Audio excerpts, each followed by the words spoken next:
Ambroise, vous évoquiez rapidement les pères fondateurs de l'Union africaine avant qu'on passe au Togo. Oui, je parlais de ces pères africains. Vous savez, comment on appelle ça? C'est Moussa Faki Mahamat qui faisait allusion aux pères africains. Et parce que la ZLEG était déjà inscrite depuis 63. Depuis mai 63, dans les 25 mai 63, la création de... Donc, aujourd'hui, l'Afrique a gagné. De façon institutionnelle, l'Afrique a gagné. Maintenant, dans la pratique, il va falloir aller pas à pas, parce que ce n'est pas toujours évident. On peut toutefois avoir un Maroc qui accepte les produits français, qui injecte ces produits-là sur le marché nigérian. Donc, c'est ce que le Nigeria craignait et autres. Mais ils sont arrivés à signer parce qu'ils ont eu quand même à concéder des choses. Et c'est vrai qu'on les a rassurés pour certaines choses. Et ce qui me réjouit le plus, c'est le Ghana qui abrite le siège de la truc. Parce que le Ghana n'est pas un enfant de cœur pour surtout ces institutions de Bretton Woods qui manipulent tout sur leur chemin. La France étant dedans. Et ils ne vont pas vite tarder d'aller à une monnaie unique avec cette allure-là. Si jamais il y a Kagame là-bas, même s'ils ont des puissances derrière, ça c'est les États-Unis, tout ça là. L'Afrique a choisi une monnaie unique sur le plan africain. L'Afrique a néanmoins choisi d'aller à cette zone de libre-échange. On a fait des essais là-bas. Si l'Afrique a choisi d'y aller, c'est parce que les chefs d'État africains ont compris à un moment donné que de tout ce qui se fait depuis 60 ans, ils sont en retard. D'accord. Il n'y a pas l'industrialisation, il n'y a pas la transformation sur le terrain de nos produits. Finalement, on a perdu. Justement, vous avez évoqué un mot important qui beaucoup estiment que normalement, par rapport à la ZLEG, il ne faut pas mettre la charrue avant les bœufs, c'est-à-dire il faut industrialiser avant de vouloir ouvrir les frontières.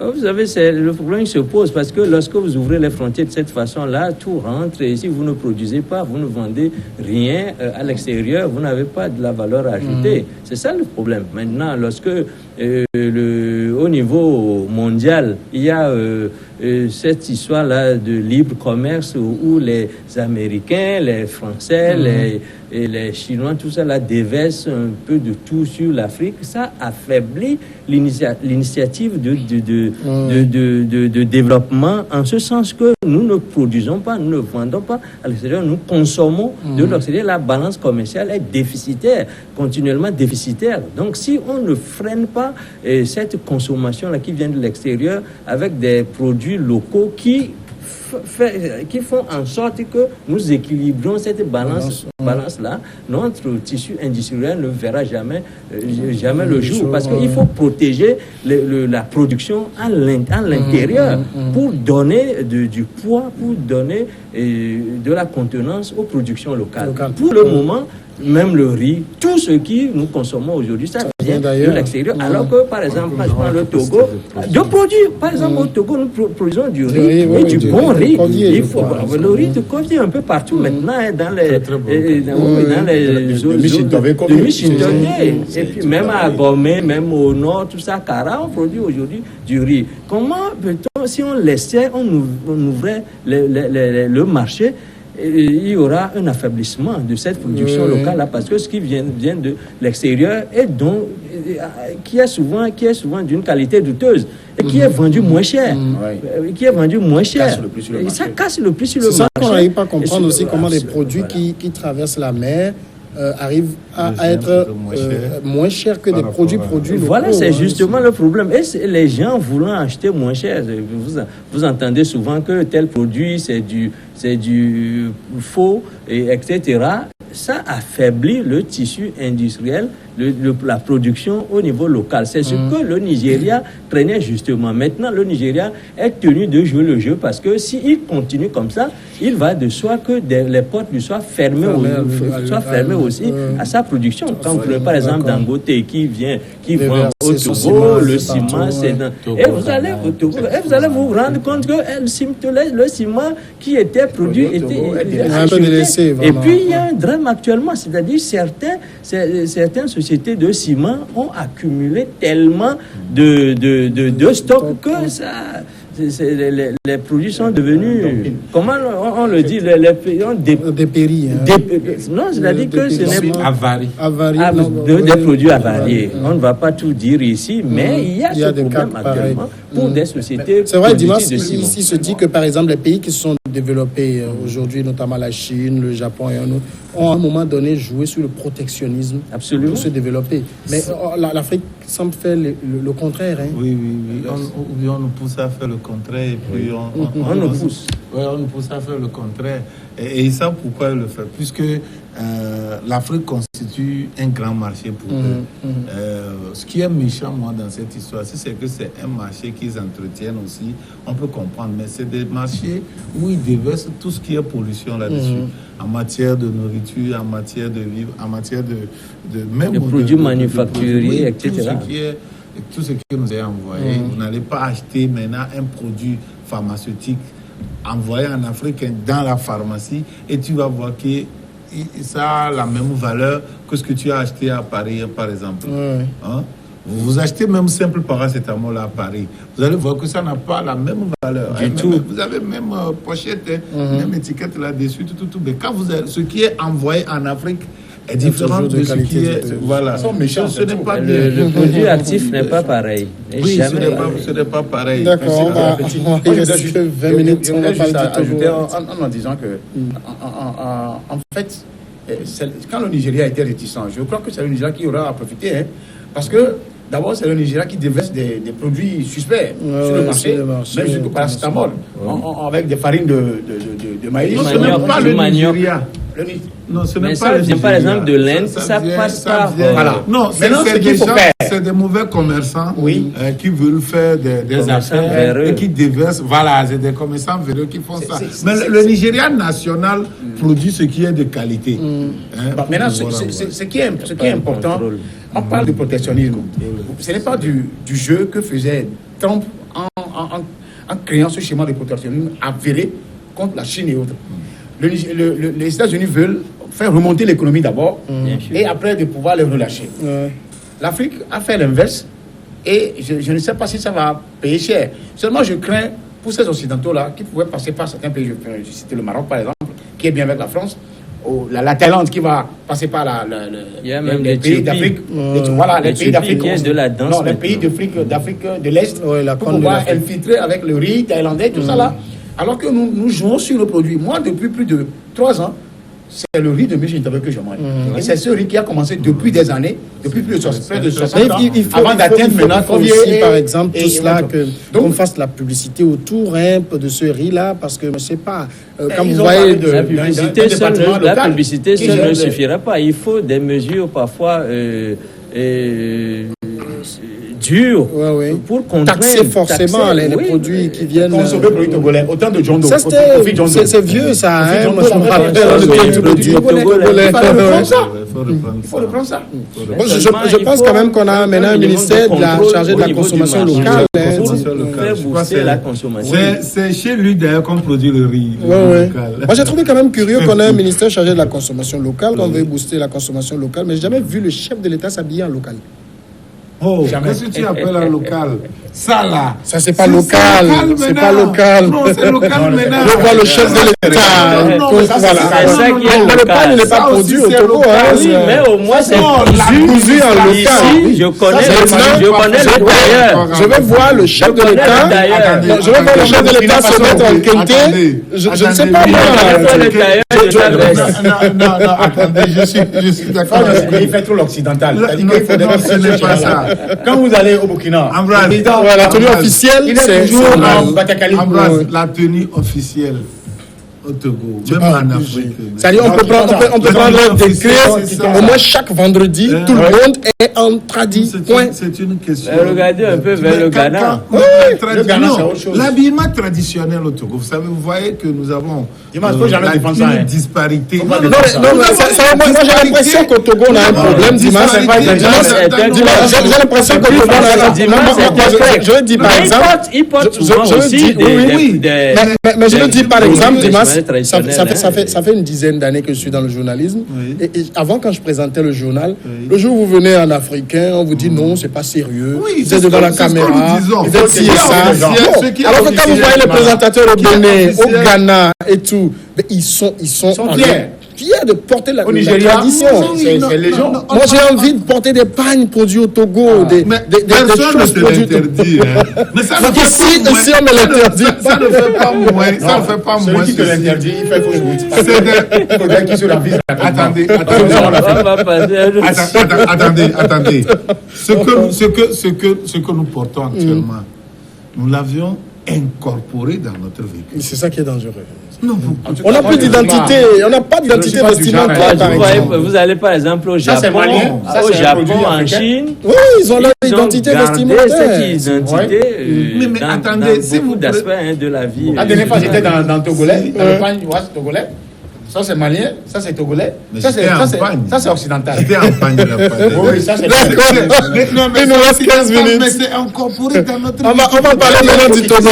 Le vêtement officiel au Togo, c'est ça. Le temps où on va parler, c'est bon. Mais vous avez vu tous les chefs d'État à quoi là au sommet, à au Niamey. sommet la fois dernière. Les Nigérians Ceux qui seront en sont- boubou. Voilà. Ouais, Les le Maliens, Nigeria, le Niger, le Mali, boubou. le Sénégal peut-être, hein, c'est ici. des pays- Sénégal, c'est des le Sénégal. pays Parfois, qui aussi sont Ils ont quand même invité- en rythme oriental. Oui, mais ma question, ma question, c'est de savoir quelle est l'identité vestimentaire du Togo. Mais Non, quelle est mais- l'identité vestimentaire du Ghana? Vous avez C'est vu un kété. On voit le kété au vous Ghana. avez vu- Non, mais est-ce que Nana Akufo-Addo était enquêté? Non, on refuse Non, pas. Mais mais- au moins, on connaît l'identité vestimentaire. Non. Seul Rawlings a essayé, le président Rawlings a essayé, et à chaque fois que, comme Rawlings a commencé par porter la cravate avec un thé, vous ne voyez pas le mixage? Vous ne voyez pas? Lui, il adresse Ça un me renvoie message de à métissage. Olivier aussi. Parce Oui, que oui, il adresse. Celui de la proclamation de l'indépendance, Ouais. Olympio n'était pas en veste. Ouais. Il avait jeté Il le est en pagne. pagne. Et ça fait la Mais- fierté mais- nationale. mais- là. Vous êtes ministre. Quand Olympio visitait le président américain, là. Oui, John Kennedy, non? Oui, il a jeté le Mais Il était en Non, mais veste. à un moment donné, moi, Il j'ai vu une était photo en où il a veste. jeté le Ah non, pagne. il était en J'ai veste. vu une autre photo où Il il a était jeté en le veste. pagne. Il était en veste. D'accord, il nous reste 15 minutes. On va parler du Togo. Résultat des municipales. Unis s'est taillé la part du lion, dit-on, avec un peu plus de 60% du conseil, des conseillers municipaux, 859 conseillers municipaux sur 1490 pour le moment. Il n'y a pas mieux pour dire part du lion. Bon, de toute façon, lorsqu'on dit que quelqu'un s'est la part du lion, c'est comme s'il il s'est taillé cette part. Mais ici, il s'agit quand même d'une élection. On ne peut pas dire que... Non. Le lion ne taille pas. C'est-à-dire que c'est la lionne qui Qui chasse. chasse et le lion mange en Oui, et le premier. lion mange en premier. Oui, voilà. Non, mais voilà. Mais il ne taille pas, il ne force rien. Bien entendu, parce que, de toute façon, le lion a à rendre après cette énergie-là. C'est pour se préserver sa force, pour donner de meilleurs lionceaux. Mais voilà, mais ce que je voudrais dire donc là, c'est que il s'agit d'une élection et je crois que le Parti Uni a fait un travail du terrain.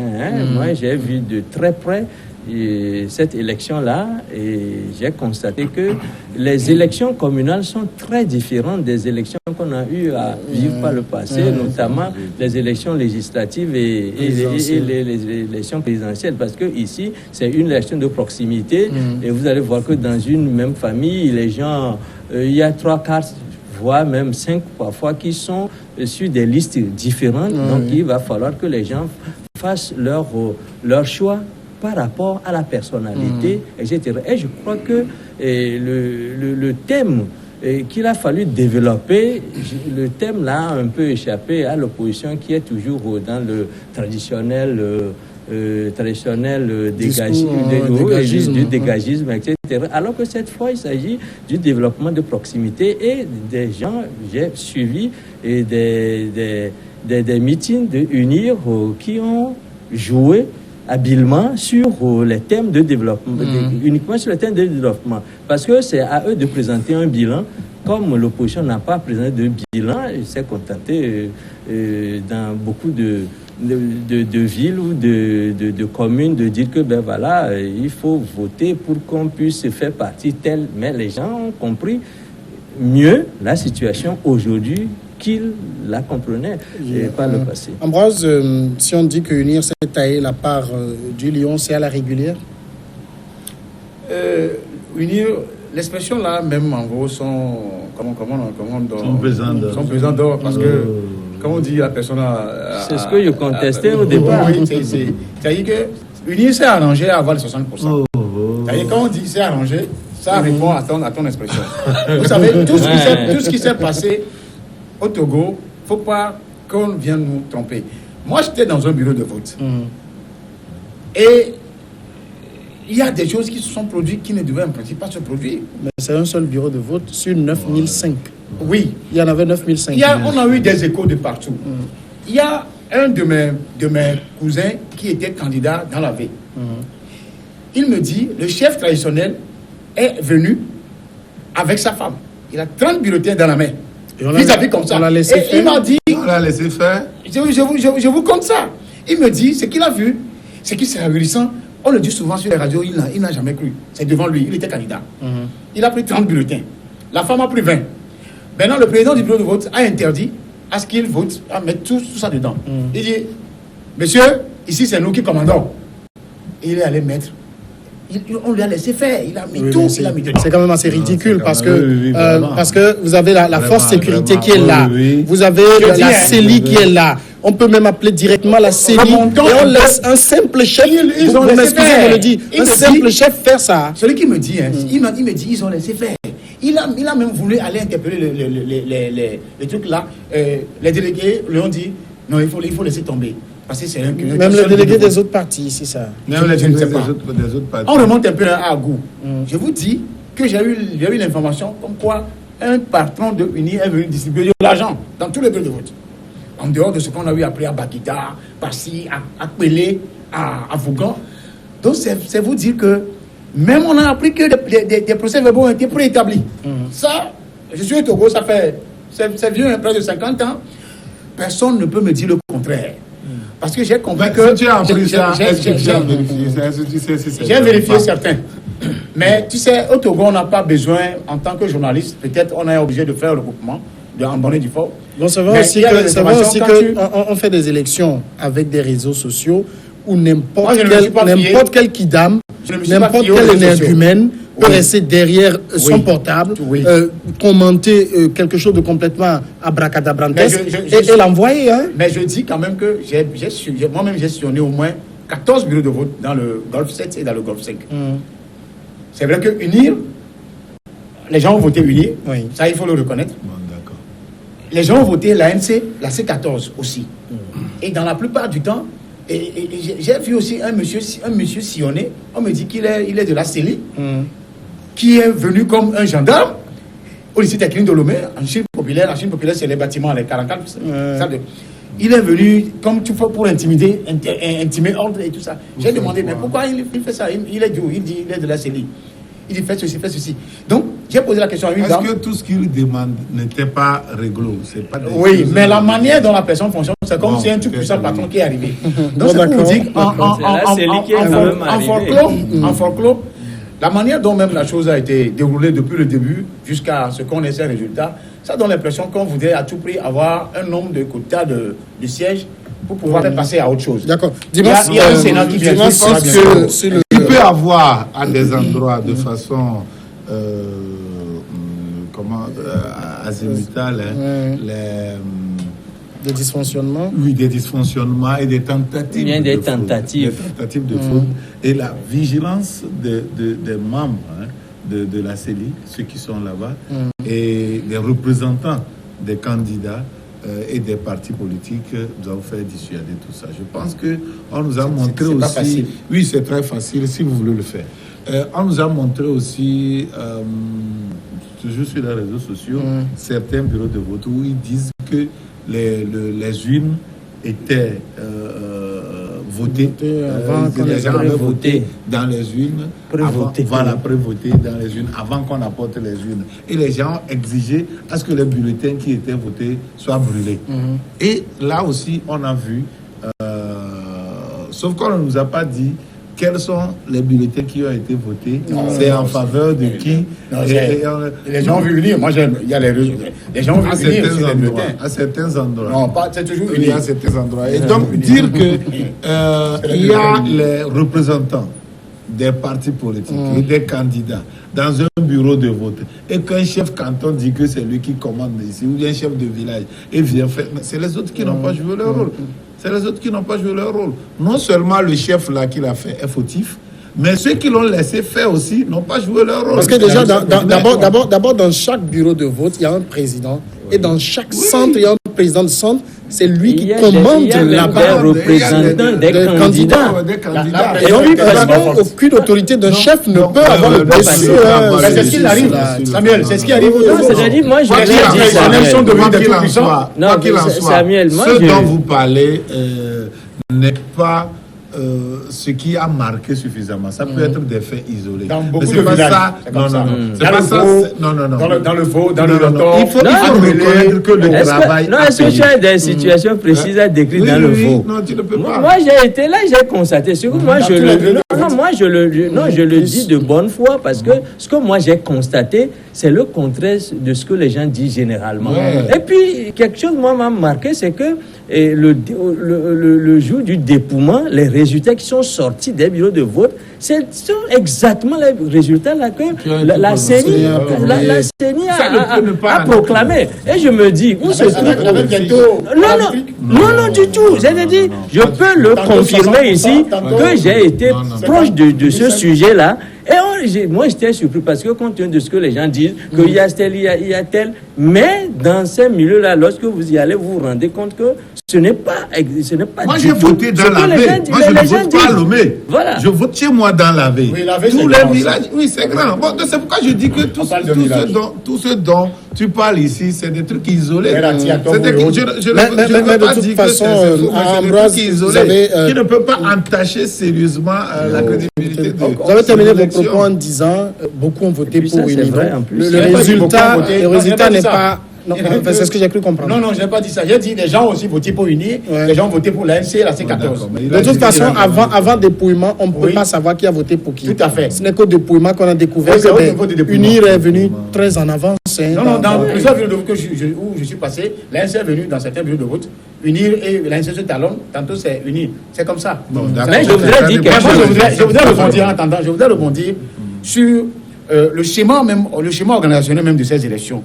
Quand vous prenez le comportement de la CENI, vous comprendrez que cette CENI-là ne peut pas plus... Mais qu'est-ce que la CENI a fait? Ne peut faire plus de 3 mois. Qu'est-ce que la CENI a fait? La CENI, je vais juste prendre les chiffres. La CENI, tantôt, nous donne 60%, quelque chose. La CENI revient à 59%.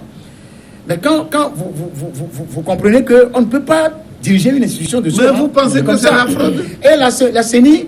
Non, moi je ne parle pas de la fraude. Je ne parle même pas de la fraude. La CENI a joué trop sur son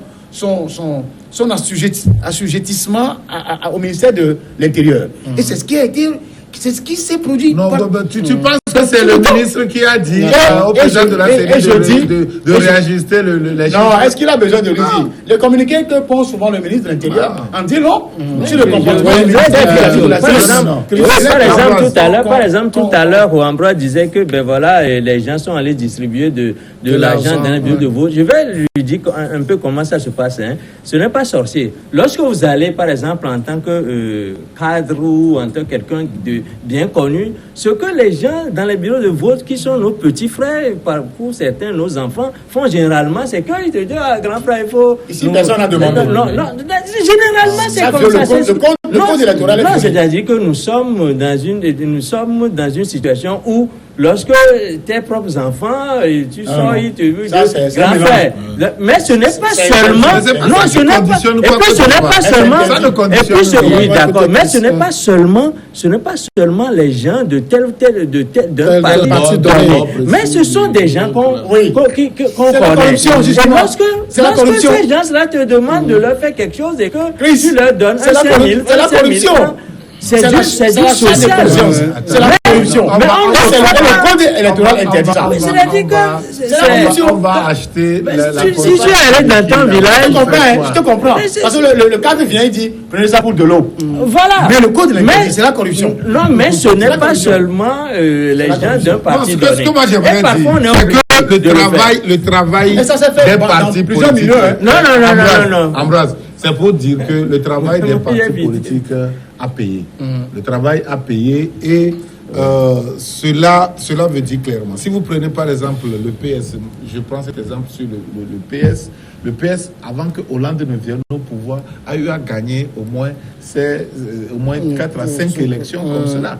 Tout ce qui est local, les municipales, les régionales, les européennes, les législatives. Et après, ça veut dire que UNI a fait asseoir réellement un travail qui a payé. Et donc, c'est un électorat qui est bien assis. Un électorat, parce que ça ne peut plus être autrement. Surtout que quand on sait que 2020, c'est demain et qu'il n'y aura pas un changement extraordinaire. Comment on peut expliquer qu'un parti indépendant qui est connu juste 2 mois avant les élections rafle 12 sièges dans le Zion? Ça dépend de son implantation. Le travail qui a été fait. Je vais dire une chose. Il y a un patron qui m'a dit, il y a un patron qui me dit,